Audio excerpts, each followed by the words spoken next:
Bonjour, je suis la créatrice du Synopte. Je vais vous montrer comment cet outil peut vous aider à expliquer le changement d'heure, heure d'hiver, heure d'été.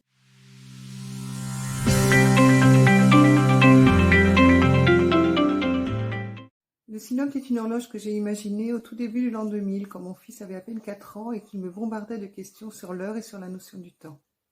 L'une de ces questions en particulier a été: c'est grand comment une sieste par rapport à une nuit? Alors tout naturellement, j'ai commencé à chercher des horloges qui puissent l'aider à s'orienter dans le temps, mais les seules horloges qu'on trouvait sur le marché à l'époque, c'était les horloges classiques, analogiques ou digitales, comme celle-là, ou bien les horloges dites pédagogiques, comme celle-là. Le problème, c'est que ces horloges ne montrent rien d'autre que des chiffres qui défilent et des aiguilles qui tournent.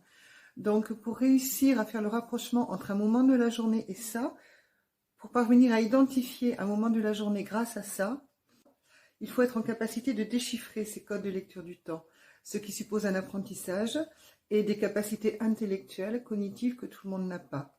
Donc, ces horloges sont parfaitement inintelligibles pour un enfant de 4 ans. Seule une horloge offrant une vue d'ensemble du déroulement d'une journée pouvait rendre concrète une notion aussi abstraite que le temps. C'est à partir de ce constat que j'ai créé le Synopte. Synopte venant du mot synoptique qui signifie qui offre une vue d'ensemble.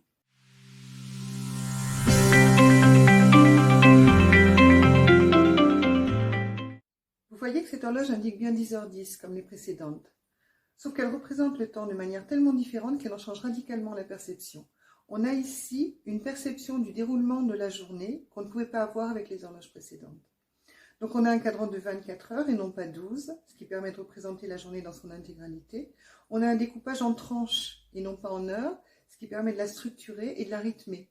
Matin, midi, après-midi, soir et nuit. On a bien sûr les repères horaires.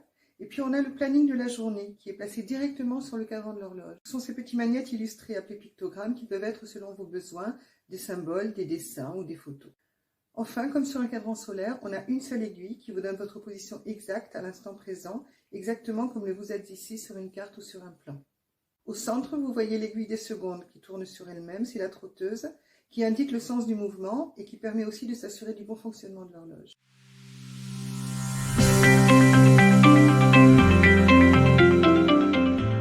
Avec cette horloge illustrée, on note une forte diminution des oppositions ou des résistances. Quand l'horloge dit « il est l'heure de pratiquer telle activité », c'est généralement mieux accepté que si c'est nous-mêmes qui le disons. On note également une meilleure compréhension et une meilleure acceptation des changements, des exceptions. Par exemple, si ce soir, pour une raison particulière, on doit se coucher 1 heure plus tard, l'utilisateur peut voir l'écart entre l'habitude et l'exception.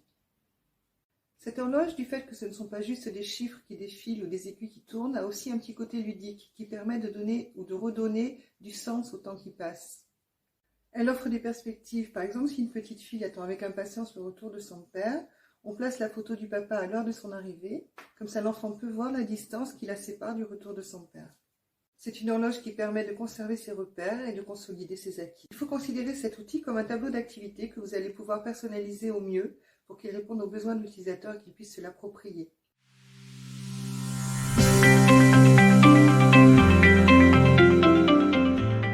Le changement d'heure, comme tout changement de rythme, peut provoquer au début un peu de fatigue, le temps de s'adapter au nouveau rythme. Mais quand on voit sur le Synopte qu'un décalage d'1 heure au regard d'une journée complète de 24 heures, finalement, ça ne représente pas grand-chose, ça permet vraiment de minimiser l'importance de l'événement.